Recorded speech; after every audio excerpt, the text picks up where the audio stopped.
안녕하세요, 북스육 카페 여러분. 자, 오늘은 저번 시간에 이어가지고 위전 척사 운동 관련된 내용을 이제 좀 보겠습니다.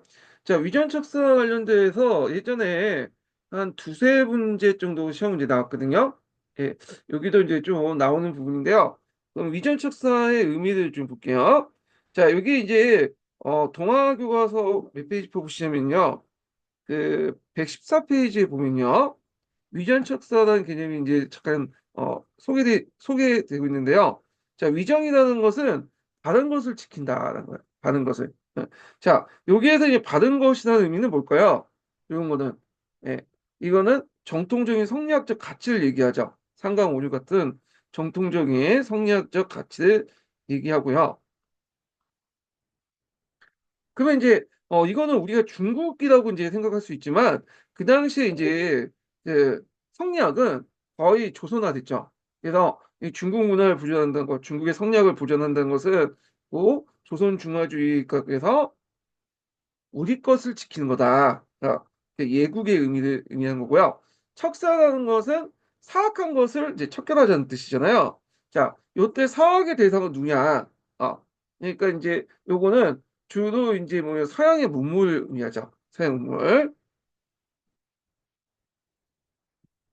그래서 이제 요게 얘기하면 바른 것을 지키고 위정, 사악한 것과 이단을 물리치자라는 의미에서 이제 그렇게 이제 해석할 수 있다. 이렇게 이제 보시면 되겠습니다. 당연히 위장착사 운동을 주도했던 사람들은 주로 성리학을 신봉하는 보수적인 유생들이죠. 이항로, 기정지, 최익현, 이평문, 김평문, 이만소, 그다음 유인석 등등 이런 사람들이고요. 자, 위장착사 운동은 이제 처음에는 노동 계열이 주도했어요. 노동 계열들. 예. 그러다가 나중에 남인들이 이제 주도를 하게 되죠. 예. 그래서 노동 같은 경우에는 이제 주로 정부 내에서 남인들 뭐 상소 운동을 통해서 이렇게 이제 했던 건데, 자, 이들의 공통점이 있죠. 이들 공통점은 예전에 한번 제가 얘기를 했는데 얘네들은 유리론자예요. 유리론자. 예. 그리고 이렇게 이제 기억을 해두시면 되겠습니다. 자, 그러면 이제 내용을 이제 보기 전에 위전 척사 운동이 어떤 식으로 진행됐는가 이렇게 이제 볼게요. 자, 위전 척사 운동은 크게 네 시기로 나눌 수 있어요. 근데 여기는 세 시기로 이제 구분했겠는데 일단은 네 시기로 나눠볼 수 있고 여기는 이제 1890년대가 좀 추가되죠. 자, 그래서 1860년대는 통상 반대 운동이 나가죠.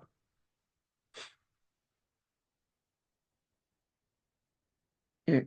그래서 통상수교 반대, 척화 주존론 이렇게 되는데 뭐 이항로, 김정진 같은 사람인데 그리고 이제 이 사람들은 정부 정책을 뒷받침해주는 그런 역할을 했죠. 흥성대원군의 어떤 그 세국 정책을 뒷받침해줬고요. 최익형 같은 사람은 외항일체론을 이제 주장했죠. 그래서 개항 반대 운동 이렇게 했던 건데 외항일체론은 예전에 한번 설명했어요. 그래서 이제 고종의 외항 분리론과 이제 반대해가지고 외항일체론 주장했던 거고. 자, 그 다음에 6위까지는 이제 노론 계열이죠. 유리론자. 그 다음에 여기 이제 앞에 따지면 낙론 중에 일부가 이제 이렇게 연결돼 있죠. 자, 그 다음에 80년대 들어가면 이만손, 홍지학 같은 사람인데 이들은 이제 주로 상소를 많이 하거든요. 상소 운동. 음. 물론 전반적으로 다 상소를 하지만 얘네들은 이제 좀 힘이 약하기 때문에 남이 출신이잖아요. 그러다 보니까 집단적 상소를 통해서 운동을 통해서 이렇게 이제 하게 되는데 자, 하여튼 이때 이제 얘네들은 개화 정책 반대 운동을 펼치죠. 그래서 미국 수교 반대하는데 요거는 조선 책략의 유포와 관련돼 갖고 반발해서 나왔던 거고요. 홍제와 관련된 내용은 예전에 한번 기초에 나왔던 사람이죠. 예, 좀 기억을 해두시고요. 자, 그러면 내용을 이제 읽어보겠습니다.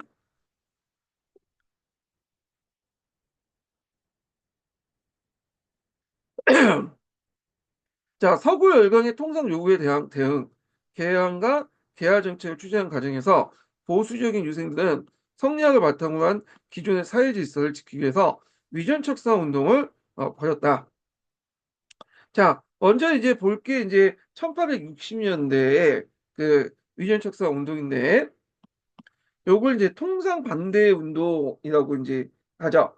그래서 그 당시 이제 열강대 통상 요구와 병익양요, 신민양요를 거치면서 이제 했던 건데요.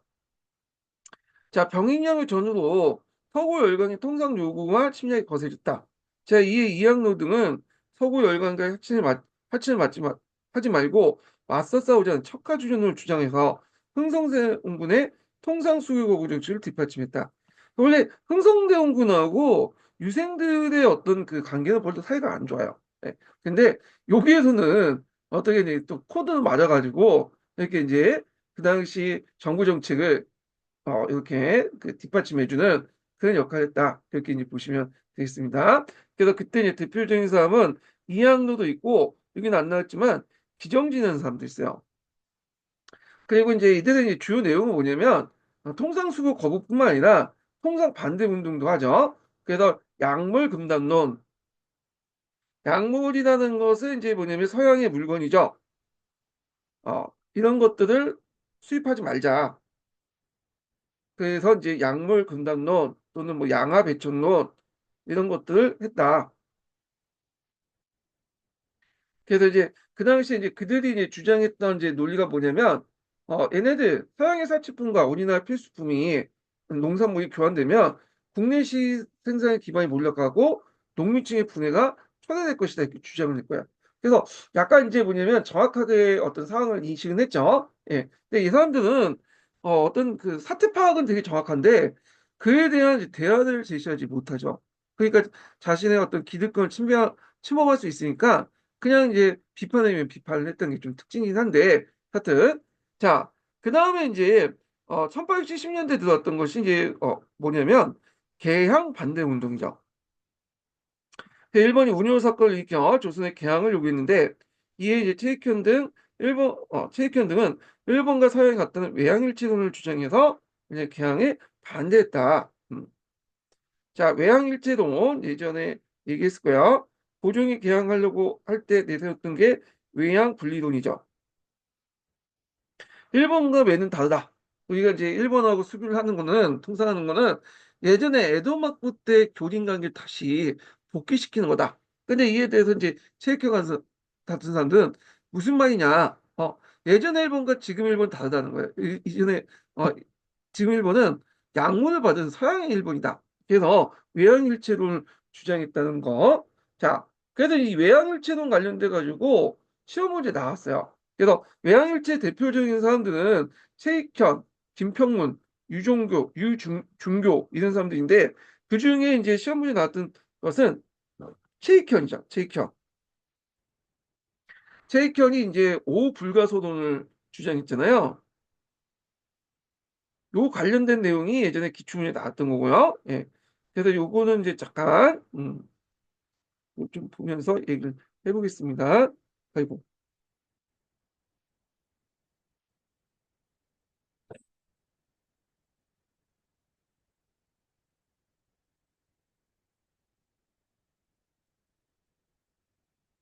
자, 요 오불가소론 관련된 내용인데요. 예.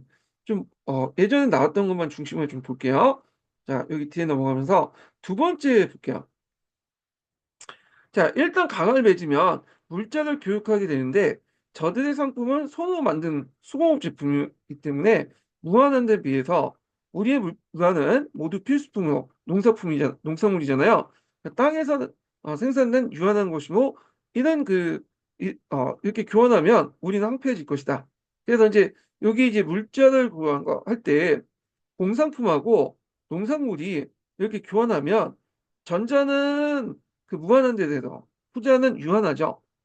이제 교환하면 불평등 교환이 되고 해서 결국 우리가 그 경제가 파탄될 것이다. 그러니까 부등가 교육을 한다. 그래서 산업 파탄을 일어날 것이다. 이렇게 이제 했던 건데 요게 최익현이 먼저 주장했던 게 아니에요. 이게 원래는 그 전에 이항로나 그런 사람들이 주장했던 내용을 다시 이제 그 상소문에다가 적어놨던 거죠. 자, 그거 외에도 뭐 천주교 학생에 대한 미풍양수 파괴, 뭐 이런 것들을 이제 등등 해서 이렇게 이제 반대했던 거고요. 자, 그 다음에 다섯 번째 볼 수 있는 게 여기에다가 하이간을 볼 수 있는데 외적들은 물욕만 높을 뿐 조금 더 사람의 도리가 없는 금수와 마찬가지다. 자, 인류가 금수와 더불어 같이 살 수 없다. 이제 오랑캐뿐만 아니라 그 밑에 있는 금수라는 짐승이잖아요. 예. 그래서 이제 이런 것들이 이제 지금 그 당시에 확산되고 있었던 만민공법의 어떤 국제관, 만국공법의 국제관하고 좀 다르다라는 거죠. 예. 물론 이제 나중에 들어가면 이제 위전 척상 운동자들도 만국공법을 받아들이긴 하지만 아직까지는 그렇지 않다는 거. 자, 이런 내용도 이제 파악을 해주시면 되겠습니다. 자, 그 다음에 이제 또 그 체육형 외에도 그 당시에 이제 또 요 당시 이건 나중에 좀 얘기할게요. 이거는 여기까지 좀 하고 자, 그 다음에 80년대에 들어와서 했던 게 뭐냐면 개화 반대 운동이야. 개화 반대 운동. 전 아까 얘기한 것처럼 그 당시 이제 그 조선 책략이 유포되면서 계기로 이제 형성됐던 건데, 자, 이때 이제 단계에 들어가면, 정부와 각도를 세우죠. 대립구도를 이제 형성했다. 그래서 그 개화반대 운동 같은 경우에는 영남 남인들을 중심으로 해서 전개됐죠.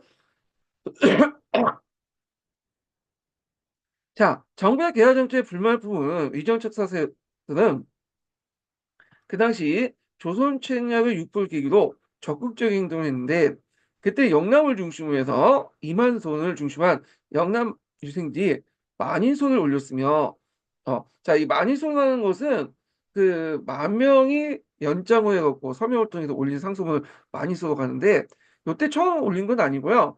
조선 후기 때 이제 그 영남 유생들 남인들이 좀 힘이 약해졌잖아요. 그러다 보니까 개별적으로 올릴 경우에는 말빨이 안 먹히니까 이때 이제 집단 상소를 하게 돼요. 그 중에 하나가 이제 만이소 형태의 집단 상소였거든요. 예. 자, 하여튼 그래서 전국 각지의 개화 정책 추진과 미국의 수교를 반대하는 상소를 옮겼다. 비판했다. 자, 이런 개화 반대 운동 때문에 예전에 한번 얘기했을 거예요. 신사유당당, 그러니까 조선 시찰단을 파견할 때도 그 뭐냐면 이게 이제 몰래 파견됐다고 했죠. 암행어사 형식으로 파견됐다. 이렇게 이제 기억을 해두시면 되고요. 그래서 이제 조선 사찰단을 파견할 때도 이제 이렇게 이제 했다는 걸 좀 기억을 해두시면 될 것 같아요. 요 시기 때. 자, 그러면 이제 요 만이소 내용이 있는데 요 만이소 내용이 뭐 뒤에는 좀 있는 것 같은데 다른 책에는 여기 뭐 짤막하게 돼 있어갖고 일단 여기에서는 요거 보충 자료 가지고 좀 보겠습니다. 자, 참고로 요 이제 1880년대 개화 반대 운동을 신사년에 일어났다고 해서 신사척사 운동이라고 한다. 이렇게 좀 같이 기억을 해두시면 될 것 같고요. 자, 그때 이제 이 내용을 보면 수신사 김홍직이 가져온 항쇼시에 조선 책략이 유포됨을 보고 저절로 머리카락이 곤두서고 쓸개가 흔들리고 통곡하고 눈물 흘리지 않을 수 없습니다. 그래서 각국이 이제 관련된 내용을 이제 비판하는데 자, 여기 조선책략 내용을 비판했다 보시면 돼요. 그래서 조선 책략은 여러분들 알다시피 친중국, 그 다음에 결, 결일본, 연미국, 이렇게 이제 돼 있잖아요. 뭘 막으려고 하죠? 러시아의 남하 정책을 막으려고 했다. 자, 중국 보면 중국은 우리가 신하로서 섬기는 바이며 해마다 옷과 비단을 보내온 수레가 요동과 계주를 이었습니다. 신의와 절도를 지키고 속방으로서 직분을 충실한 지금 벌써 2000년인데 무엇이 더 친할 게 있냐? 친중국을 비판한 거죠. 자, 일본은 우리에게 매여 있는 나라이다. 삼포 외단에 어제를 갖고 임진왜란의 수군이 가시지 않았습니다. 그들은 이미 우리 땅을 잘 알고 수륙 유충지대를 점검하고 있습니다. 그들이 우리의 헛수함을 알고 한번 쳐들어오면 장차 이를 어떻게 막겠습니까? 일본을 비판하는 거고, 자, 미국을 이제 뭐냐 비판한 거죠. 우리가 본래 몰랐던 나라입니다. 잘 알지도 못하는데 공연히 괜히 남의 권유로 불려들었다가는 그들이 재물을 요구하고 우리의 약점을 알아채린 어려움을 알아채려 어려운 청을 하거나 과도한 그 병을 떠맡긴다면 장차 이에 대해 어떻게 응할 것인가? 연미국을 비판했던 거고 자, 러시아는 본래 우리와 혐의가 없는 나라인데 공연히 남의 말만 듣고 남해완은 누구예요? 중국의 항주시인이죠. 자, 여기 틈이 생긴다면 우리의 위신이 송상할 뿐만 아니라 만약 이들 구실로 침략해 온다면 장차 이들 어떻게 막을 것입니까? 러시아 남하 정책을 이제 막기 위한 그런 것들, 그러니까 러시아 적대적인 그런 정책들이잖아요. 그거에 대한 비판을 했던 거다. 영남 마니솔 이제 이 내용들이 적혀 있고요. 아마 제가 영남 마니소 나오면 요 나라들 쓰라고 나올 수도 있어요. 아주 유치하고 되게 쉬운 문제지만 이렇게 나올 수 있으니까 파악을 좀 해두시면 되겠습니다. 자, 그 다음에 또 이제 홍제학이라는 사람은 고종에게 직접적으로 비판하는 상소였어. 네. 홍제학은 이제 이학의 제자라고 좀 하는데 요 내용이 너무 이제 뭐냐면 좀 선을 넘었죠. 너 때문에 나라가 망쳤다. 뭐 이런 식으로 이제 비판을 했던 거거든요. 홍제학 상소 그 앞에도 있지만 여기 있는데 전하께서 즉위한 이래로 어느 나라도 위년척사 명령을 내린 적이 있습니까? 사학의 무리를 잡아서 처단한 적이 있습니까? 자, 후세 전하를 어떤 임금이 하겠습니까? 한가할 때 다시 생각해 보시기 바랍니다. 자, 이때 사학이라는 것은 이제 천주교 같은 서양의 무리들 얘기하는 거죠.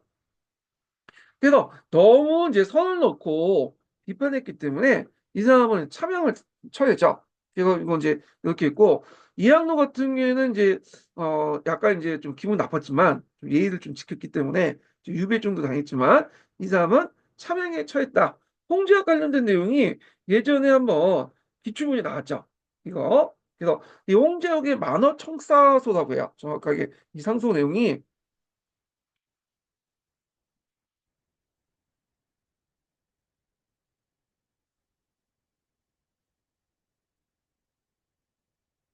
그래서 이제 만원척사소라고 하는데 고종의 친정 아래 서양 문무가 양악이 만연하여 종묘한 사직이 위기에 있다. 그리고 이때 이제 주장했던 내용이 이제 기초에 나왔던 건데 이때 이제 통리기무왕을 폭파하고 오이제를 이제 부활하자 뭐 이런 것들. 자, 이런 것들을 주장했다. 이렇게 보시면 되겠습니다. 자, 그리고 이 시기 때 또 하나의 사건이 나왔는데 요거는 이제 어떤 사건이냐면 이재선 사건이에요. 요거는 푸셈에 있는데 요걸 이제 또 안기영의 사건이라고 하거든요. 이 사건이 뭐냐면 대원군의 서재인 이재선이 있어요. 그러니까 이제 고종의 친형은 아니고 이복형이죠. 요걸 이제 왕위로 이재선을 왕위로 추대하는 그 하여 대원군의 건재를 포기하려는 시도를 이제 했는데 이 안기영 여사님이 그런데 실패했죠. 그래서 구강페이 쿠데타 미수 사건 이렇게 이제 했는데 자, 이 사건을 통해서 알 수 있는 거는 그 당시 이제 민비와 대원군의 대립이 격화됐고 이런 것들 이제 알 수 있다라고 보시면 되죠. 그 이재선 사건이 일어나면서 이제 그때 대규모 이제 이 위전척사 운동을 반역죄로 탄압을 하거든요. 그러면서 신사척사 상소 운동이 점차 기세가 위축됐다. 이렇게 이제 보시면 되겠습니다. 그래서 요거 관련된 내용은 이제 그 후셈이 있으니까 후셈 한번 읽어보세요. 예, 요 시기 때 그 당시 이제 이재선을 복위시켜서 그 당시 고종을 다시 이제 이걸 통해서 집권하도록 하려고 했다. 근데 실패했다. 예, 이렇게 보시면 되고 1881년에 일어난 사건이다. 이렇게 보시면 되겠습니다. 그리고 이제 1890년대까지도 연결되는데 여기는 80년대까지 있지만 90년대까지 연결돼요. 요거는 뭐와 연결되냐면 항일 의병 운동 있죠. 그래서 의전척산 운동 사람들이 항일 의병 운동에 많이 이제 참여했어요. 그래서 을미사병과 단발령 때문에 이제 그 당시 을미 의병도 있고 그 외에도 의병에 많이 참여했다. 이렇게 이제 보시면 되고요. 자, 그리고 이제 1890년에서 이제 1900년대 이후 넘어가면 만민공법 체제를 이제 받아들이죠. 그래서 이걸 바탕으로 그 당시 일본을 비판하게 돼요. 그리고 이제 나중에 얘기했지만 이제 그 1910년대는 파리 장서 사건 이런 것들이 일어나기 하는데 요거는 좀 이따 나중에 좀 얘기하겠습니다. 그래서 을사조약 이후에 이제 일어났던 거죠. 제1차 유린단 사건이 하는데 자, 그래서 외교의 필요성을 인식해서 이런 것도 있다. 이건 나중에 좀 얘기하고요. 자, 그 다음에 여기부터는 자, 위전척사 운동의 이제 어떤 평가 관련된 내용이죠. 자, 조선 정부는 위전척사 운동이고 개화 정책에 추진한다는 입장을 분명했다. 자, 위전척사 운동은 점차 약화됐으나 위전척사 운동의 반외세 정신은 항일구병 운동을 연결했다. 이렇게 보시면 되겠습니다. 그래서 반침략, 반외세적인 어떤 성격을 띠고 있다.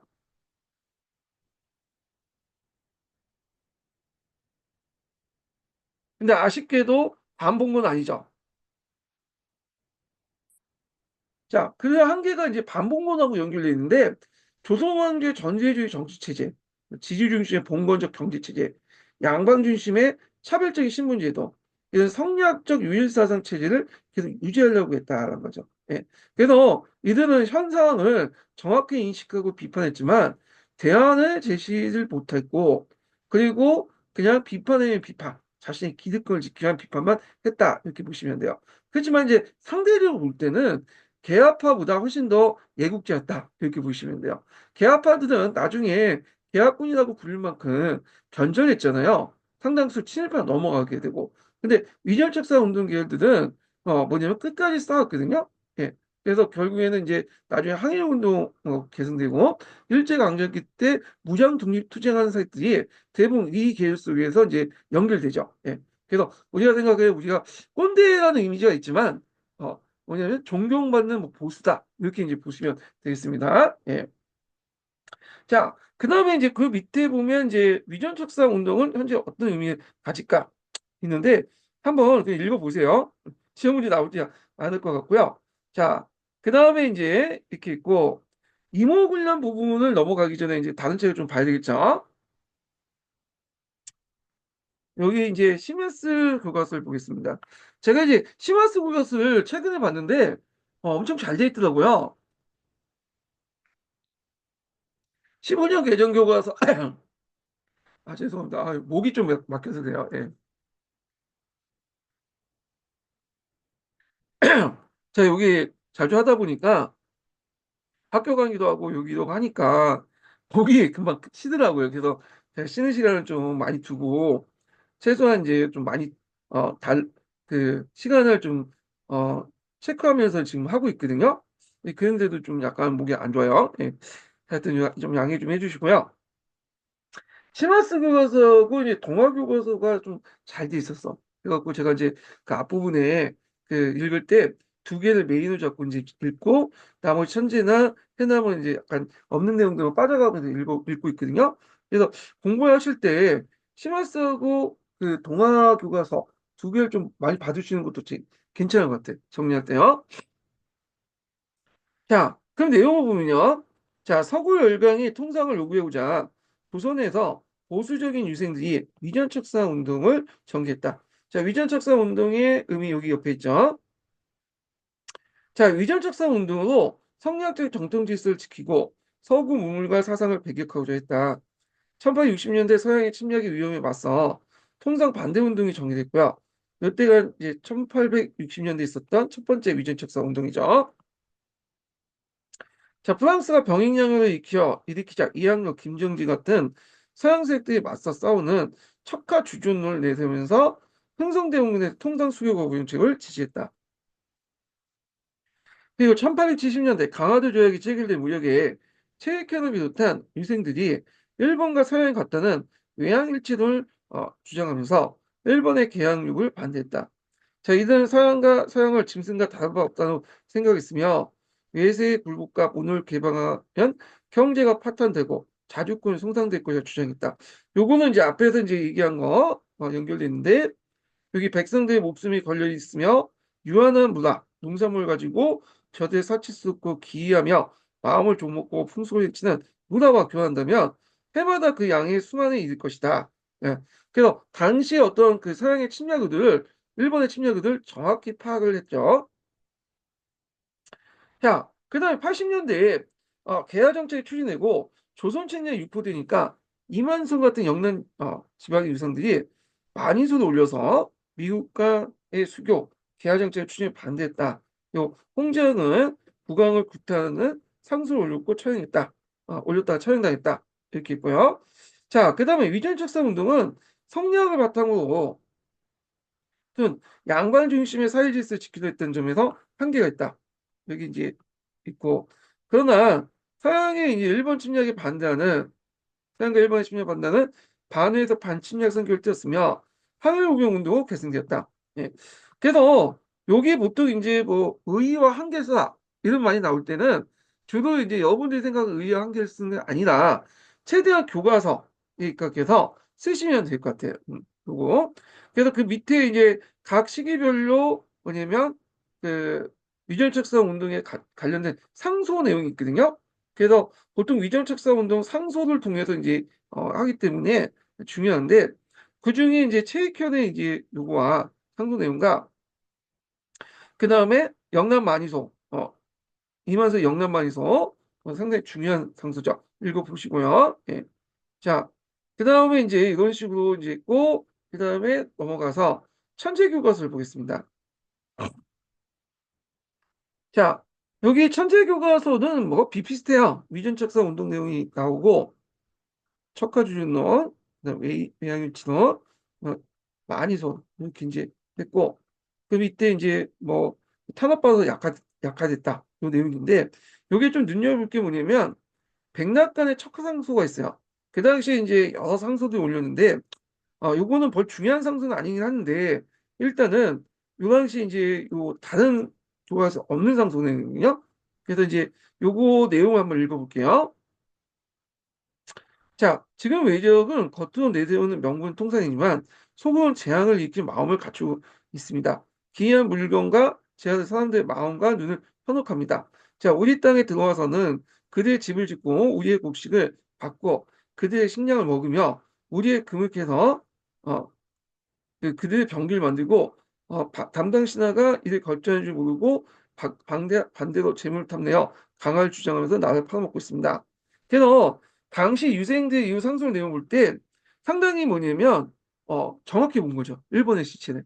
그러니까 보종이나 개화파는 좀 어떤 장밋빛 미래로 그들에게 접근했지만 그 당시에 이제 위절척사 운동은 현실 인식이 상당히 정확하다. 그런데 대안이 별로 없다. 이렇게 이제 보시면 되겠습니다. 자, 그 옆에 이제 최익현의 외환일치론인데 백낙관의 척사상소도 그들이 가지고 있는 물건을 갖다 팔면 우리 경제 파탄된다는 게 주 내용이거든요.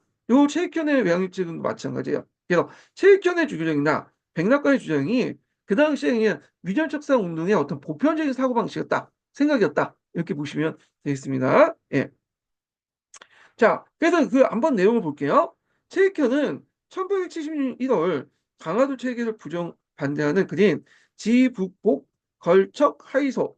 그러니까 이제 뭐냐 도끼를 가져가서 이렇게 이제 딱 궁궐의 기둥에 어, 딱 꽂고 만약에 이 상소 내용이 받아들이지 않을 경우에는 내가 목을 치겠다. 비장한 각오로 해가지고 이렇게 이제 올리는 상소다. 지부복골이 그거야. 예. 이렇게 도끼를 치고 그 다음에 도끼를 이제 그 기둥에 박고 엎드려서 올린 상소다. 그런 내용인데 체익현은 이 글에서 일본 제국주의 침탈 야욕은 그 속성이 무한하여 결국 그 야욕을 모두 채워줄 수 없으며 개항으로 우리의 유한한 토산품과 일본의 무한한 공산품 간의 부dun과 교환이 이루어지면 우리의 경제는 파탄지경에 빠져 일본이 철저히 예속된다고 주장했다. 또한 일본은 군수와 다름없는 서양과 같기 때문에 서양의 천주교와 중국의 정부에 범람하여 그 성리학의 윤리 도덕적 질서가 붕괴됐다고 주장했다. 이렇게 이제 보시면 되고요. 해남 교과서를 좀 보겠습니다. 자, 해남 교과서도요, 뭐 비슷비슷한 거예요. 위전척상 운동에 관련된 책임론사 특징이 있고, 그 다음에 이제 여기 영남만이소 관련된 내용이 있고요. 자, 그 다음에 이제 여기 나오면 뭐 위전척상 운동의 정의가 있죠. 80년대에 조선총이 입부되니까 위주적성들의 절정이 높고 그때 만이소가 올려졌고요. 그리고 호응할 전국 각지의 상소가 비판해졌다. 아, 그리고 이제 여기 좀 줄을 보면 충청, 경기, 호남, 강원도 유생들이 있다고 항소 올리면서 지역과 당론을 초월해서 연대투쟁이 전개됐다. 이렇게 있는데 이제 학자들은 그 지역과 당론을 초월해서 하긴 했지만 주로 남인들이 중심을 했다. 이렇게 보시면 되겠습니다. 학자들은 이제 그렇게 평가를 하고 있고요. 자, 요 밑에 단락만 볼게요. 자, 유생 중에 일부는 위전척사 운동의 한계를 깨닫고 동양의 어떤 유교, 도덕을 유지하면서 서양의 과학기술을 받아들인 동도소기를 내세우면서 정부의 개화 정책을 지지하는 상소를 냈다. 자, 동도소기론. 예전에 한번 시험 문제 나왔죠. 동양의 동화, 서양의 어떤 기술을 받아들이자. 그래서 그 성리학적 가치를 지키면서 서양의 기술이나 이런 것들을 받아들이자는 논인데 여기 보면 이제 마치 위정척사 운동의 일파가 한 부리가 동도석 이론을 주장한 것처럼 되어 있지만 보통 통상적으로 이제 동도석을 얘기할 때는 온건개혁파들이 주장했던 것으로 돼 있죠. 온건개혁파 뒤에 얘기했지만 거기에다 이제 우리가 이제 온건개혁파에다가 일부 유생들 미전적 사상의 유생들을 중심으로 해갖고 또 했다 이렇게 했는데 되게 여기에 방점을 두고 기술을 했거든요. 그러니까 도식적으로 기억할 때는 온건개혁파하고 동도서기하고 연결시켜서 이해하시는 게 더 빠를 것 같아요. 예. 이런 식으로 예전에 한번 기출문제 나왔기 때문에 이거 좀 기억을 해두시고요. 그 다음에 이제 영남반의소 관련된 내용에서 이제 그 밑에 여기 그 내용을 좀 보겠습니다. 그 파란 책에 파란 글씨로 이제 이렇게 쓰여 있는 거는 그 우리가 이제 보고 있는 교과서가 아니라 교사형 교과서잖아요, 이게요. 그래서 교사형 교과서에 보충자로 이렇게 적어놓은 것 같아요. 그래서 제가 교과서보다는 교사형 교과서를 본 이유가 뭐냐면 거기에 탐구문제 탑도 있고 그다음 여기 보시면 알겠지만 부연 설명이 좀 있어요. 예. 그래서 요걸 이제 참고하고자 여기 강조를 하고 있거든요. 자, 내용을 보면요.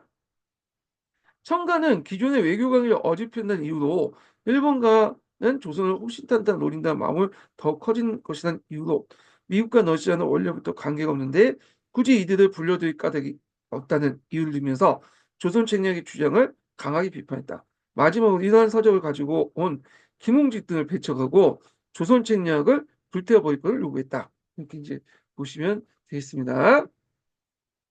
자, 그 다음에 이제 넘어가서 그 이모군란을 볼게요. 이모군란. 자, 이모군란은 일단 여러분들 아시겠지만 몇 년에 났죠? 1882년에 났죠. 그래서 전체적인 성격을 보면 되게 이제 그 반외세적인 성격이 강하죠. 그렇지만 반봉건적인 성격은 없어요. 예. 자, 왜 없냐? 어, 이거는 그 당시 이제 이모군란의 주체들, 부식군이나 빈민들이 누굴 찾았어요? 대원군을 찾아가서 정치에 맡겼잖아요. 그러니까 어떤 근대적인 어떤 비전이나 이런 것도 없고, 다만 일본이 싫어서, 민시정권이 싫어가지고, 그 당시 공유를 했던 거고, 그 때문에 이제 뭐 새로운 세계를 만든다보다는 이들 탄압하는 거, 일본을 몰아내고, 민시정권을 몰아내기 위한 어떤 방책이기 때문에 어떤 반봉건적 성격이 없다는 것좀 특징이죠. 그리고, 요거는 이모군란은 동학농민운동과 마찬가지로 아래로부터의 흐름이죠. 아래부터는 예. 자, 이모군란은 구식군인들이 주도를 해갖고 일으켰어요. 예.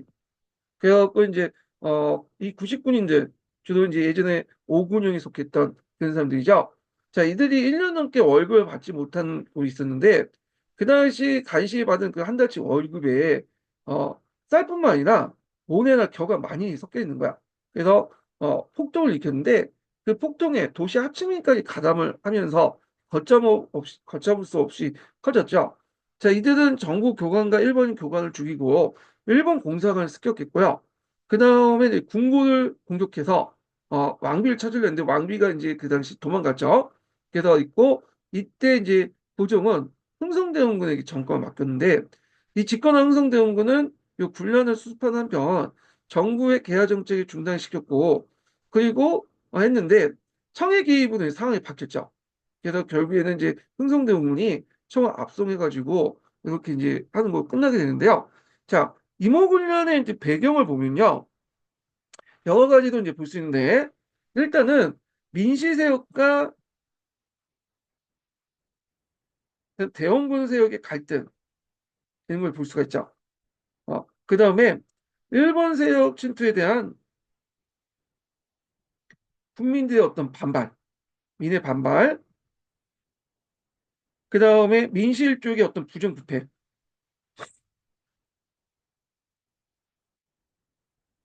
자, 그 다음에 이제 또 뭐냐면 도시민들의 유입,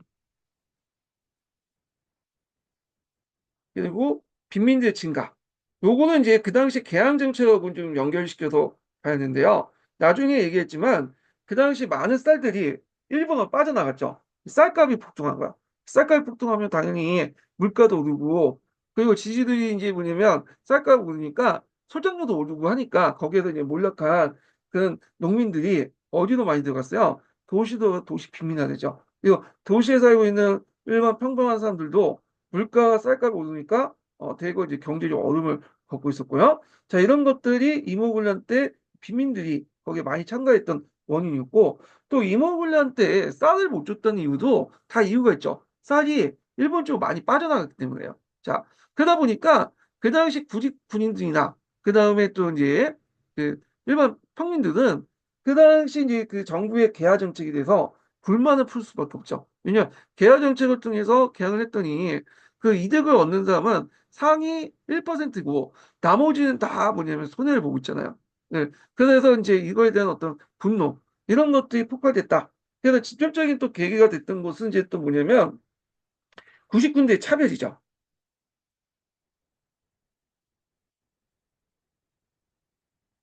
예. 그래서 이제 99년대하고 이제 신식군대를 한번 좀 비교를 해보면요. 자, 신분적으로 이제 그 조용군대, 별기군 같은 경우에는 양반 자제로 구성된 범위에 부식군인들은 평일, 독립평성은 이제 부대 평성은 독립부대 군용체제고요. 훈련 방식은 일본이 교관에게 신식훈련을 받고 여긴 당연히 예전 훈련 방식으로 이제 했던 거죠. 그리고 무기는 일본식 장총이에요. 그러니까 연발 사격이 가능해.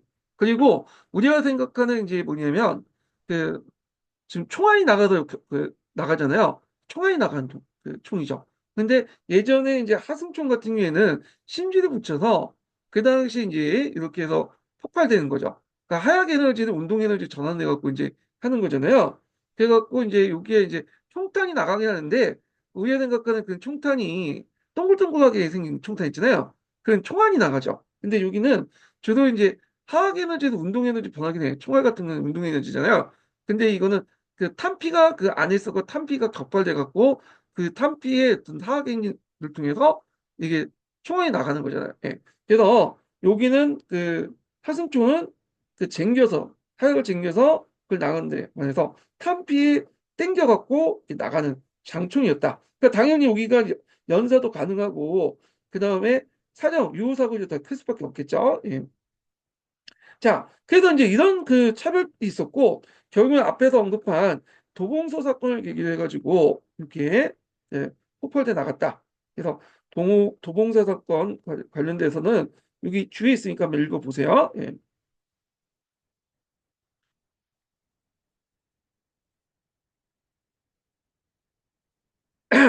자, 그러면 내용을 이제 좀 보겠습니다. 개항 이후에 이제 일본인들에게 조선에서 쌀을 다량한 거 이제 사서 일본으로 가져왔다. 자, 여기에 흑련, 상인의 매점 매석이 더해지면서 쌀값이 이제 뭐냐면 크게 올렸다 이렇게 했는데 여기 이제 후에 이제 대원군이 집권할 때 매점 매석을 금지하는 내용이 있어요. 예. 그래서 도공행위를 금지했다는 내용이 있는데 여기에서 이제 원인이 됐던 중에 하나가 이 매점 매석이 있거든요. 이런 것 때문에 염두에 두고 이제 그런 정책들 펼쳤다 이렇게 보시면 될 것 같고요. 자, 이에 이제 생활이 어려워진 도시 빈민을 중심해서 정부의 개화 정책과 일본에 대한 반감이 커졌다. 예. 그래서 요거는 이제 배경이라고 볼 수가 있죠. 그리고 이제 여기에서 이제 계기가 있죠. 그래서 도봉소 사건 관련된 내용이 있습니다. 자, 그래서 이제 99년들이 불만도 높아졌는데 5군형과 5군형을 2형으로 이제 축소하면서 많은 99년들이 일제히 잃었으며 남은 99년도 별기군보다 낮은 대우를 받았다. 자, 이런 가운데 13개월 만에 금융을 지급한 쌀에 겨와 모래가 섞여 있었다. 이렇게 이제 보시면 되겠습니다. 그래서 그 자세한 내용은 여기 있으니까 읽어보시고 이에 그동안 쌓인 분노가 폭발, 99인들이 봉기를 했다. 자, 99인들 봉기가 일어나니까 앞에서 언급한 것처럼 개화 정책에 피해를 입은 도시 빈민들도 합세를 했어요. 자, 이 도시 빈민들의 상당수가 농민들 몰락해서 도시도 올라와서 도시 빈민 됐던 사람들이 많았거든요. 그래서 이제 봉기도 여러 관료와 그다음에 별기군의 일본인 교관을 사대했고 그 당시 쿠리모토라고 하는 사람이죠. 사대했으며 왕비는 지방호 피신 갔어요. 예. 그래서 이제 그 당시 민씨가 살았던 친정집이 장호원이거든요. 네. 장호원으로 도망갔다. 그래서 이제 이때 장호원으로 도망갈 때 그 도와줬던 사람이 홍계환이가 그걸 근데 홍계환인가? 네. 그 사람하고 관련된 그것이 예전에 이제 러브시인공 각색이 돼가지고 영화에 한번 나온 적이 있어요. 자, 그래서 명성황후가 이제 도망가고 명성황후 찾을 수 없으니까 그 당시 명성황후가 사망했다는 소문이 이제 퍼졌어요. 명성대원군은 공식적으로 국상을 선포하기도 했고, 그리고 명성황후를 피신시킨 홍계원이 있네요. 예. 홍계원은 을미사변 당시 일본의 침입을 막다가 사망을 했다. 이렇게 보는데, 자, 명성황후는 두 번의 장례식이 있었죠. 앞에서 얘기한 것처럼 명성대원군이 공식적으로 국상을 선포한 그때고, 그 다음에 을미사변이 일어나고 나서 한 2년 뒤인가요? 그때 한번 또 정식 국상을 이제 하게 되죠. 예, 국장을. 그래서 요때 예전에 그와 관련된 문제가 나왔어요. 그래서 이게 아마 함정을 파놓으려고 이제 문제 낸 것 같은데 이게 국상을 관련된 내용이 나오니까 사람들이 을미사변 아니야? 이렇게 생각한 것 같아. 음. 근데 이게 을미사변이 아니라 그 당시 뭐냐면 이모군련 때요. 이모군련. 그래서 이제 이런 식으로 약간 이제 함정을 파놓고 문제를 낸 적이 있거든요. 그래서 요거 관련된 내용 좀 기억을 해두시면 되겠습니다.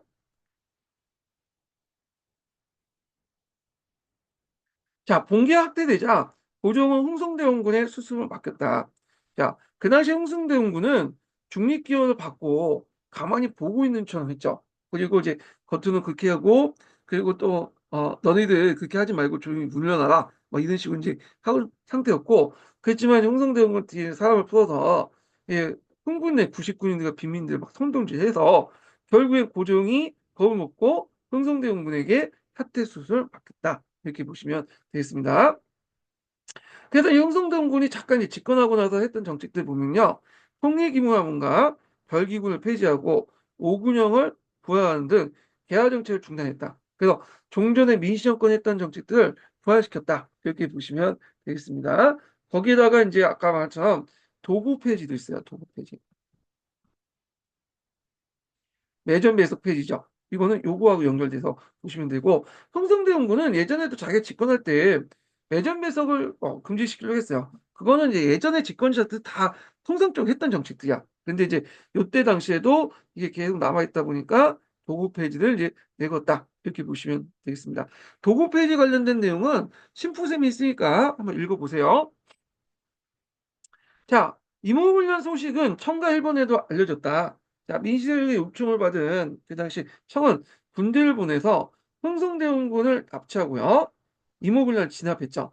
그래서 이제 그 당시 청나라가 군대를 보내서 흥성대원군을 납치한 이유가 뭐냐면 흥성대원군이 이모군련 수장해온 지 지목됐고 만약에 이걸 계속 놔둘 경우에 흥성대원군을 놔둘 경우에는 일본 측이 군대를 파견해서 이렇게 이제 그 조선을 진출할 수 있는 빌미를 제공할 수 있겠죠. 그래서 빌미를 차단시키려고 했던 거죠. 그래서 흥성대원군은 이제 뭐냐면 납치된 후에 탱지와 압송되었고 3년 후에 민씨를 견제하기 위해서 다시 이제 기굴시키죠. 청나가요. 자, 이후 청은 조선의 군대를 주둔하고 마쟁창과 멜렌도프 고문으로 파견해서 조선의 내정과 외교를 뭐냐면 간섭했다. 그래서 이제 이때 이제 마쟁창과 멜렌도프 이 정도 이름 정도는 좀 외워 두실 필요가 있겠죠. 예. 그래갖고 이제 이때 이제 그 원세기가 들어와서 이제 여러 가지 내정 간섭을 하게 되는데요. 그때 이제 동전의 국호까지도 계속 간섭했다고요. 대자 이렇게 쓴 거, 왜 대조선이야 쓰냐, 건방지게 뭐 이렇게 이제 했던 거고. 자, 그래서 이제 있고 또 마건상하고 독일 멜렌도프인데 여기 좀 눈여겨볼 게 뭐냐면 멜렌도프라는 인물이야, 멜렌도프. 이 멜렌도프는 청주제 독일 영사관 공부했다가 이홍장의 추천 후 통일기무 아문에 참여할 협판을 지면서 외교와 세무 업무를 담당했거든요. 예. 그런데 작년에 청나라 자문으로 들어왔으면 아무리 자기가 독일인이지만 청을 위해서 이제 열심히 일을 해야 되는데 아니라 그게 아니라 청을 이익에 반하는 이해관계에 반하는 행동을 했죠. 그래서 뭐 조선하고 러시아 간의 미약을 이제 성사시키는 등등 해서 결국에는 쫓겨났어요. 나중에 좀 얘기하겠지만 그거 외에도 이제 영국인 하트 등 30명의 또 외국인 고문을 또 청나라에서 파견을 했고 이렇게 했죠. 자, 그 다음에 또 조총 삼민 수용 무역장정을 맺어서 경제적 이득을 얻고 조선을 속국으로 삼으려고 했다. 자, 조총 삼민 수용 무역장정 요게 그 중요한데 여기에서 이제 이건 자세한 내용은 나중에 하겠지만 여기에서 이제 내지통상권을 얻게 되죠. 내지통상권. 그래서 기존의 중개무역이 붕괴됐다. 이건 경제사 할 때 좀 다시 얘기하겠습니다. 자, 조선을 속국으로 삼았다. 그러면 일본이 그 청나라 예전에 조선 속국 안 봤어요? 속국 봤죠? 그래서 자주의 나라지만 조선은 예전에 사실 방방이고 속국 본 거 아니에요. 근데 뭘 새삼스럽게 또 조선을 속국 삼았다. 이 말이 왜 갑자기 나올까요? 이거 좀 부연 설명을 해야 되는데 부연 설명이 빠졌어요. 요때 이제 조선을 속국 삼았다는 의미는 뭐냐면 이제 식민지도 만들려고 했다. 내정 간섭이 이제 본격화되면서 식민지를 삼으려고 했다는 거야. 그래서 이게 무슨 말이냐 하면 예전에 청나라하고 조선의 관계는 물론 이게 평등한 관계는 아니었지만 청나라가 굳이 조선의 내정 간섭을 하지 않았어요.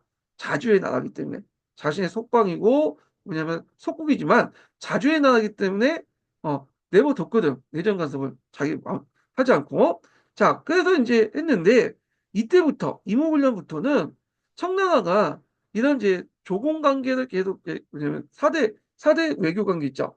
사대 외교한다. 저희 조공책봉이라는 정식적인 공식적인 어떤 동아시아 국제 질서 외에도 또 하나의 뭐냐면 그런 식민지 같은 정책들을 같이 했다. 그러니까 종전의 조공책봉 아래 실질 내정 간섭한 식민지 정책을 같이 병행을 했어요. 네. 그래서 임원군련 이후부터는 완전히 이제 뭐냐면 그 청나라에 대한 청나라가 우리나라를 보는 관점이 저희 통치 방식이 바뀌어졌다. 예전에는 그냥 조공채권 관계에서 내정을 간섭하지 않은 그런 관계였는데 그런 형식적인 관계를 또 해다가 식민지 지배 형태로 해갖고 내정 간섭을 하게 됐다. 이렇게 이제 보시면 되겠습니다. 그래서 이런 것들은 이제 약간 이제 청나라가 그 서양의 제국주의 국가들의 어떤 지배 방식, 식민지 지배 방식을 본받아서 우리나라에서 해보려고 이제 한 것 같아. 그래서 이때부터는 내정 간섭을 본격화하게 했다. 좀 기억을 해두시면 되고요. 자, 총의 내정 간섭이 심해지니까 당연히 그거에 대해서 이제 반발 세력들이 형성되겠죠. 그래서 급진기아파들이 그거에 대한 반발했다. 이렇게 보시면 되겠습니다. 자, 그 다음에 이제 일본 같은 경우에는 일본은 그 당시 공사관이 재무 그 습격당을 구실로 인천에 군대를 보내서 조선을 압박했고요. 그래서 조선은 일본과 재물포 조약을 배상금을 지불하고 일본 공사 간의 경비를 위해서 군대를 주둔 인정했다. 이렇게 보시면 돼요. 자, 그래서 그 당시에 이제 청나라도 이제 군대를 입고 왔잖아요. 한 3천 명 정도. 그 당시에 일본도 군대를 입고 왔어요. 한 많아봤자 뭐 300에서 400 정도 그 정도 군대를 데리고 왔거든요. 자, 그래서 재물포 조약은 이제 이렇게 배상금을 지불했다. 이렇게 있고 그 다음에 요 배상금 지불 외에도 아까 이제 일본군 주둔을 먼저 인정했다고 했잖아. 그러니까 자국민 보호를 위해서 일본군 주둔을 인정하는 그 내용이 있어요. 예. 그래서 요 내용을 근거로 해갖고 나중에 그 당시 동학농민운동 때 일본군이 우리나라 파견할 때 요 근거를 가지고 파견했죠. 제무프 조약을 근거로 해가지고. 예. 자, 그래서 이제 있고, 그리고 그 당시에 또 제무포 조약을 맺고 나서 사절단을 이제 우리나라가 보냈거든요. 이게 제3차 수신사가 알고 있는데, 제3차 수신사 때 박용호가 갔는데, 이때 박용호가 태극기를 사용했다는 설이 있어요. 그러니까 조미수 통상 조약 때도 사용했다는 설도 있고, 박용호가 이때 처음으로 태극기를 사용했다는 설도 있고요. 예, 뭐 두 가지가 있다는 거, 뭐 중요한 건 아니니까 그냥 보시면 될 것 같고요. 자, 그래서 재물포 조약 내용 한번 읽어보시면 되겠습니다. 그리고 조총 산미 수용 무역장정은 나중에 좀 다시 얘기를 해보기도 하고요. 예. 그 밑에 이제 그 시대의 쟁점 미국과 수교 관련된 내용인데 한번 읽어보세요. 아까쯤 했던 거죠. 예. 자, 그래서 이제 한번 읽어봤고 그 다음에 이제 넘어가서 여기 뒤에 보면 이제 그 시마스 고가스 보면 법인사 관련된 내용이 있거든요. 예. 그래서 법인사 내용인데 이제 앞에 했겠는데 여기에서 한번 좀 읽어볼게요. 요거 뭐 사료는 각자 읽어보시고 요거만 한번 읽어보겠습니다. 자, 보빙사이랑은 7월 26일 제물포를 출발하여 40일 동안 40일 동안 미국에 체류했다. 자, 이들은 조선이 문명국인가 독립군을 세계에 알리고 미국의 산업시설을 시찰해 선진적인 과학기술, 우물을 수용하는 것이 목적이었다. 이제 미국을 이제 시찰하고 귀국한 민영이는 나는 암흑세계에 태어나 강령세계에 들어갔다가 이제 또다시 암흑세계에 되돌아간다 하였으나 온건 계파들을 선택하여 현실을 안주하였다. 정영식은 문명의 빛이 너무 밝아 눈이 부실 정도다며 급진개혁을 가담했으며 정치개혁을 통해서 서구 문명의 개혁을 모색했다. 이렇게 이제 있어요. 그래서 이 내용 한번 읽어보시는 것도 좋겠습니다. 예. 기획과 니은을 외친 천원지 잘 모르겠는데 이렇게 있네요. 예. 그래서 조선의 문명이고 독립국을 세계에 알린다. 그 내용이 고종의 한글 복서인 뉴욕 헤럴드에 제시했으며 한글 복서를 뉴욕 헤럴드에 제시했으며 미국과 대통령을 만나는 자리에서 강복을 입었다고 한다. 그리고 여기 강복을 입었죠. 아서 대통령이 있는데 아서 대통령 보니까 그 보빙사 이랑이 갑자기 머리 숙이고 이렇게 아니요, 저를 냈죠. 그러니까 아사 대통령이 되게 당황해가지고 외국에서는 그런 게 없거든요. 아마 이거는 청나 황제를 본 거와 그 대우를 같이 한 것 같아요. 이분요. 예. 그다음에 고종의 한글복 국서인데 이 내용이 있고요. 우리도 자랑스러운 게 뭐냐면 한글이라는 글자를 가지고 있다. 그러니까 중국과 별개의 나라다. 자주적인 나라다. 이런 걸 보여주기 위해서 한 것 같아요. 예. 자, 그 다음에 여기 보면 정치개혁, 그러니까 홍영수의 정치개혁 관련된 내용인데, 자, 니은이 가리키는 사건을 보고 보빙사 파견 이후에 민영이 홍영식 외의 활동을 조사해보자. 자, 여기에서 이제 정치개혁을 통해서 정치개혁인데 이거는 갑신전변이라고 이제 할 수 있는데 갑신전변 전에도 홍영식 활동했는데 그걸 좀 포괄적으로 얘기해야 될 것 같은데, 하여튼 뭐 이걸 갑신전변 한정시켜서 이제 얘기한 것 같아요. 자, 하여튼 갑신전변이 있고 보빙사 파견을 계기로 민영이는 민시정권의 핵심 세력이 되었으나 갑신전변 당시 칼을 맞아 부상을 입었고 이후 치료를 받았고 회복한 뒤에 온건개혁파로 이제 길을 걸었고요. 그 다음에 이 민영이는 우리가 이제 민시일파들 보면 좀 이미지가 안 좋죠. 왜냐면 뇌물이나 받아먹고 부정부패하고 근데 이 민영이 같은 경우에는 그래도 인식이 좀 좋아. 그래 여러분도 알다시피 을사늑약을 맺고 나서 이게 자살했잖아요. 예. 그래서 마지막 때 죽을 때가 좋은 것 같아. 자, 어떻게 죽느냐에 따라서 사회 평가가 좀 달라지긴 하는데, 하여튼 민영이 있고, 자, 홍영식은 귀국 후에 1884년 우정국 총판에 임명되어 우정총국을 이제 만들었고요. 그래서 이제 있다가 갑신전변에 가담했다가 실패해서 청군에 살해됐다. 요 청군에 살해된 내용 예전에 시험 문제 나왔어요. 예.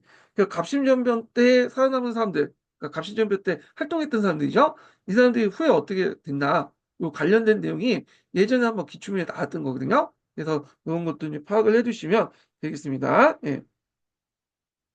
자, 그러면 이제 이모군련 발발 내용을 좀 볼게요. 자, 요거 보기 전에 첫 번째 인증번호 알려드리겠습니다. 첫 번째 인증번호는 70번입니다. 첫 번째 인증번호 70번이에요.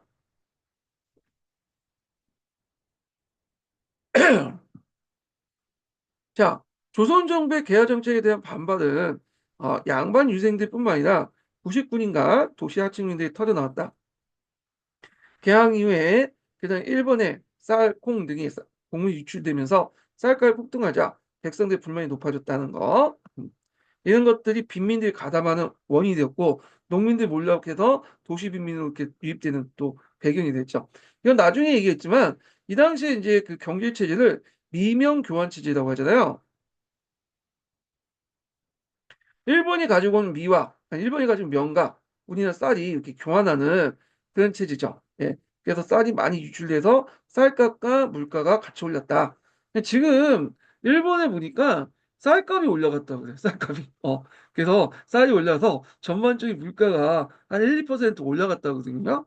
그래서 지금 한국에서 이제 쌀을 이제 많이 일본에 또 수출을 하고 그랬는데 지금이야 우리가 이제 일본에 수출하면 외화벌이죠. 남는 잉여 쌀들 수출하는 거니까. 그래서 이제 우리 경제 타격이 없지만 그 당시 없는데 일본에 계속 수출하니까 이게 이제 타격을 준 거야. 그래서 국내 그 먹을 것도 없는데 그래서 일본 같은 경우에는 뭐 개항 이후부터 지금까지 우리나라한테 요구하는 것 중에 하나가 뭐냐 쌀이야 쌀.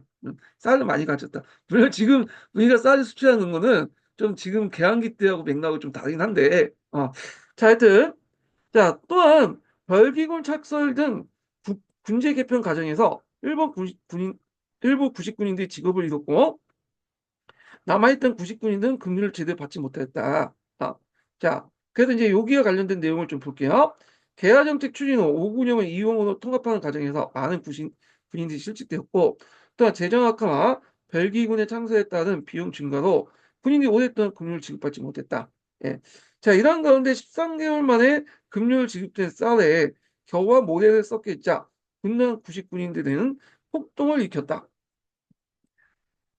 이들 정부 고관의 직과 일본 공사관을 습격하고 별기구를 지도했던 일본 교관 호리모토를 살해하고요. 자, 여기에 이제 하층민들이 이제 가담하면서 군란의 규모가 더 커졌다.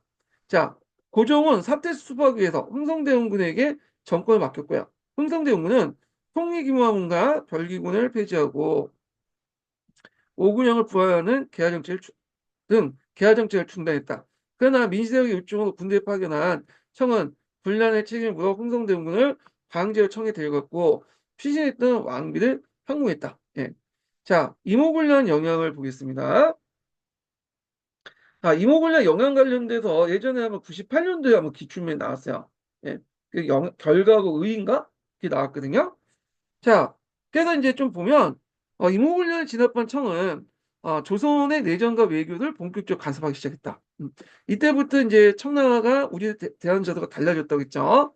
예, 단순히 조공채권 관계가 아니라 실제로 우리나라를 통치하는 식민지 정책을 했다. 이렇게 보시면 되겠습니다.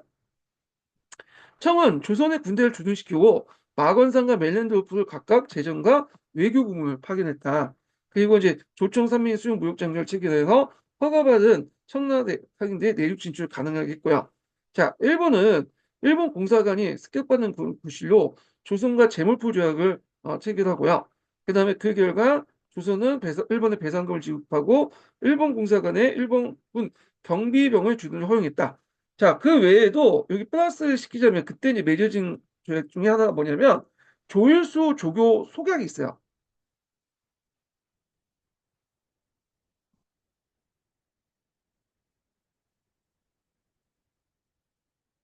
이게 1882년에 있던 건데, 자, 이때 이제 간이의정의 거지들 50리로 이제 확대시켰죠. 예, 간이의정을 50리로 확대시켰다. 이것도 이제 같이 기억을 해두시면 되겠습니다. 예. 그래갖고 이제 있고 여기에다가 이제 앞으로 2년 뒤에 100리까지 확대하겠다. 이렇게 이제 했는데 요 2년 뒤에 100리는 별 의미가 없어요. 이게 사문화됐는데 그 이유가 뭐냐면 그다음 1883년에 개정된 조일통상조약 있죠. 그래서 이때 이제 최애국제후가 주어졌잖아요. 자, 체육대우가 주어지면서 도용통상조약과 그다음에 조청 삼민수용 무역정정에 있는 이런 이제 뭐냐면 내시통상권을 이 체육대우를 가지고 통해서 얻게 돼요. 그래서 이제 백리가 의미가 없죠. 그래서 백리를 이제 인연에 넓힌다는 그 조항은 사문화됐고요. 요 조약이 이제 뭐냐면 해서 안전 내시통상권을 얻게 됐다. 이렇게 보시면 되겠습니다. 예. 자, 그래서 이렇게 있고, 요 자세한 내용은 나중에 좀 더 얘기할게요. 자, 계약파의 분할은 좀 나중에 얘기하고, 여긴 그 결과 관련된 내용이니까. 자, 예전에 시험 문제 나왔던 게 뭐냐면 의의거든요. 근데 책에서는 의의가 안 나와 있어. 여기는. 그래가지고 제가 뭐 정리한 내용을 다른 책을 가지고 이제 정리한 내용을 통해서 의의를 이제 좀 보겠습니다. 이모군란의 의의예요. 자, 국내 정치 개혁의 필요성, 외세와의 투쟁의 필요성을 자각시키는 계기가 됐고, 새로운 격변의 시대를 여는 발화점 역할을 했다. 그 다음에 향촌 조직과 군대 조직을 통해서 그 당시 조직적인 세력권을 발전시킨 대규모 사회운동이었고, 민중들의 사회병역의 요구가 정당성을 획득하고 정책 차원에서 실현했다. 그래서 나름대로 예전에 뭐 밀란이 일어나봤자 뭐 으쌰으쌰 해봤자 그때뿐이었고 정책이 제대로 반영이 안 됐죠. 근데 이때 이제 이모군란 때는 밀란의 일종이죠, 이것도. 네. 하여튼 일어나서 흥성대원군이 이제 뭐냐면 또 앉혔고 자신이 원하는 그 다음에 흥성대원군의 그들의 요구를 들어줬잖아요. 그래서 만약에 이제 흥성대원군이 납치되지 않았다면 그것이 그대로 실현될 수 있었던 거잖아요. 그래서 민중들의 목소리가 이게 정책에 곧바로 반영이 됐다. 그런데 상당한 의미가 있어요. 지금 민주주의 시대는 아예 당연히 그랬지만 정근대 왕조 국가에서 그게 좀 흔하지 않았던 거거든요. 자, 그래서 이 내용들 좀 기억을 해두시면 되는데 문제점은 뭐냐면 여기 이제 그 조직적이지 못했다는 게 좀 문제가 있어요. 여기는 뭐 조직적이라 해서 항존 조직까지 얘기하는데 어떤 게 조직적이지 못했다. 근대적 비전이 없었다. 뭐 그런 것도 있거든요. 그래서 좀 상반되는 의견도 있어요. 예. 자, 그 한계를 보면 도시 하층민의 정치의식 한계, 정치 세력의 부재야, 이대역의 부재였다는 거죠. 예. 그래서 이 당시 하층민들이 봉기를 해가지고 자신이 정권을 잡으면 되는데 막상 봉기를 해놨더니 자신이 정권을 잡으려니까 능력이 없는 거야. 뭘 어떻게 해야 될지 모르겠어. 그러니까 그 당시에 인기 있었던 누구 흥성대원군을 뭐냐면 믿었죠. 그래서 흥성대원군이 복귀를 했던 거잖아요. 예. 그래서 이 당시 이제 도시 하층민들이 정치 세력화 시키기 어렵고 그들이 또 나름대로 이데오가 부족했다. 이렇게 보시면 되겠습니다. 예. 자, 그래서 이제 이 내용들 파악을 해두시면 될 것 같고요. 자, 그래서 이제 있고, 그래서 아직 자신의 욕을 명확히 제시하고 정치 차원에 실현시킬 수 있는 세력 집단이 형성하지 못했으며 이들의 욕을 대면 이데올기 차원을 정리하고 세련화시킨 지식의 영향도 거의 없었다. 이렇게 보시면 되겠고요. 자, 그러면 언제부터 이제 이들이 정치 세력화되고 나름대로 이념을 제시했냐? 물론 이게 동학농민운동이죠. 물론 동학농민운동에 제시된 이념은 좀 우리가 보기에는 근대적 이념하고 좀 약간 거리가 먼 거 있어요. 지금 그냥 반봉건, 반외세라고 이제 이렇게 카타고리아 시켜가지고 얘기를 하고 있지만 우리가 생각하는 지금 근대 정치적 이념하고 좀 거리가 멀긴 하죠. 예. 자, 그렇지만 이제 나름대로 제시를 했다. 정치 세력화됐다. 아마 그 다음 단계인 동학농민운동과 관련돼서 이렇게 이제 보시면 되어 있습니다. 예. 자, 그 다음에 이제 이렇게 이제 보고 그 다음에 넘어가서 다시 이제 여기를 보겠습니다. 자, 천재교과서 볼게요.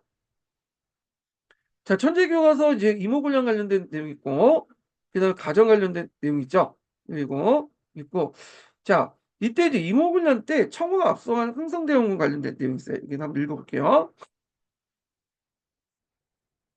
자, 왼쪽 첫 번째 사진은 흥성대원군이 청에 구금됐을 때 찍은 사진이다. 예, 흥성대원군인데, 흥성대원군이 의외로 키가 작다고 그래요. 150cm도 안 됐다고 하거든요. 물론 그때 평균 키는 이제 감안할 때 하는데 감안하더라도 너무 작긴 작아. 네. 그 당시 평균 키가 한 160cm 정도 되는데 고종과 흥성대원군이 작았다고 하거든요. 키가 중요한 건 아닌데 하여튼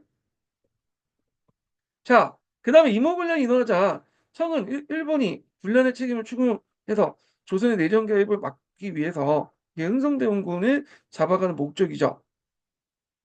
흥성대원군을 청으로 압송했다. 자, 청으로 압송된 흥성대원군은 신문 끝에 귀국 불가 및 유배 종치를 당했고 3년간 탱징에 거쳐서 바오딩에 억류되어 생활했다. 그래서 여기 이제 허베이성 바오딩이죠. 예. 그래서 이제 있고 죄송합니다. 예. 자, 겨우 3년간 탱지에 걸쳐서 바오딩 원흉대가 생활했다. 그가 갖췄던 바오딩의 건물은 흥성대원군에 대한 안내판이 세워져 있다. 이렇게 있고요. 나중에 이제 민색을 견제시키기 위해서 다시 이제 3년 만에 흥성대원군을 보내죠. 예. 자, 그래서 이런 내용들 파악을 해두시면 되겠습니다. 예. 자, 그 다음에 이제 여기 보면 이모군란 후에 청해 내전가서 심화되다. 뭐 조선의 군대 주둔. 그래서 한 3천 명 정도 이렇게 파견했고 마장첸과 멜렌도프가 공을 파견했고요. 그다음에 여기 내용 보면 독일 말렌도프 외교국무 그 당시 마쟁창은 제정공을 조선에 파견했고 이후 말렌도프는 통리교속 통상사무아문에서 마쟁창은 통리국무 군국사무아문에서 있었다. 이거는 이제 그 통리교속 통리기무아문이 분리됐어요 나중에. 그래갖고 요거는 어, 외교와 관련된 내용이고 요거는 내정과 관련된 내용이죠. 그래서 조선의 내정에 깊이 관여했다. 자, 그 다음에 이제 조총산미수용 무역전쟁 관련된 내용이 있고, 그래서 조선을 속방으로 명시했는데 이는 총이 조선의 간섭 근거를 이용했다. 예, 그리고 예, 속방이라는 것은 뒤에 얘기했지만 이제 전문에 있어요. 조총산미수용 무역전쟁에. 자, 그 다음에 재물포 조약 관련된 내용 있죠. 재물포 조약의 이제 결과죠. 그래서 아니, 재물포 조약의 결과 이제 청나 일본 군대도 이제 재물포 조약 때 이제 또 했잖아요. 주둔했고 이후 두 나라 대립이 더욱 심화되었다. 재물포 조약 이후에 이제 어, 청일군과 일본군이 군대가 동시에 주둔했는데 나중에 텐진 조약 때 다시 철수했죠. 자, 그 다음에 있고요. 그 다음에 이제 여기 보면 여기 요게 요 관련된 내용이고요. 그 다음에 각국이 똑같이 이제 이득을 보도록 하지 않은 데 있다. 여기 있는데 예, 이거는 이제 뒤에 얘기했지만 일체 균점하지 않는다라고 적혀 있거든요. 그러니까 이건 뭐냐면 체육 대우가 적용되지 않는다라는 거예요. 네, 실제로 체육 대우가 적용됐죠. 요 조약 내용이. 자, 그리고 있고 자, 이런 상황에서 고종은 척하비를 제거하고 앞에서 이제 척하비 있죠. 척하비가 이제 이때 제거됐어요. 명령을 내려갖고 이때 고종이 입장할 때는 아버지에 대한 원한이 완전히 가득 찼겠죠.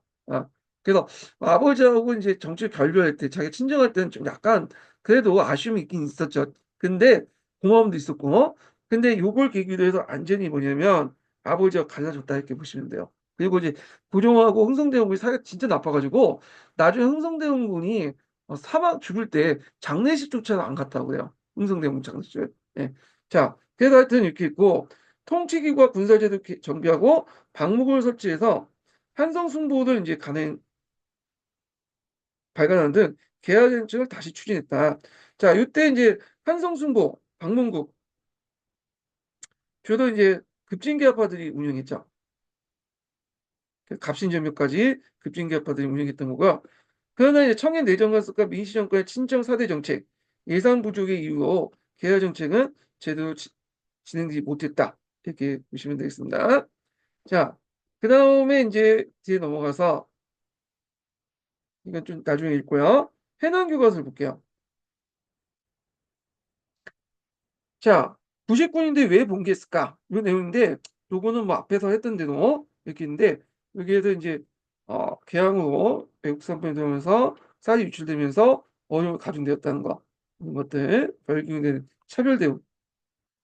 자, 그 다음에 이제 이렇게 있고 그 다음에 이제 한정에 있는 많은 민중들이 봉기했고요. 이들이 흥성대 연구회차가 도움을 요청했다. 그래서 앞에서 말하는데 그들의 한계점이 이 정치 세력으로서는 이게 뭐냐면 부재화됐고 어떤 이데올기가 없다고 했잖아요. 정치의식의 한계죠. 그러니까 자기가 이제 정권을 못 찾다 보니까 흥성대원군이 이제 뭐냐면 한테 정치를 맡겼다. 이렇게 보시면 되겠습니다. 그래서 개항과 개화 정책으로 사회가 혼란해졌고 다고 생각한 민중들은 흥성대원군 이상적 지도자를 생각했다. 왜냐하면 흥성대원군이 이걸 반대했던 사람들이야. 개항 정책을. 자, 봉기를 일으켰던 이들은 흥성대원군을 만나 이후 훨씬 더 가격해지고 조직적으로 움직였으며 흥성대원군이 재집권하자 해산되었다. 흥성대원군은 앞에도 말했죠. 겉으로는 중립기운을 받고 빨리 해산해라 이렇게 했지만 실제로 자기들의 어떤 신복들 시켜서 민중들 선동을 했다. 그렇게 보시면 돼요. 예. 자, 그래서 이제 있고, 왕비는 난을 피해 충주 피했는데 충주 장원으로 도망갔고요. 그리고 이제 고종은 흥성대원군에게 사태 수순을 맡겼다. 그래서 이제 흥성대원군에 있고 여기 왕비가 사망해서 장례식까지 했다는데 요거 관련된 내용들 기출문제 나왔죠.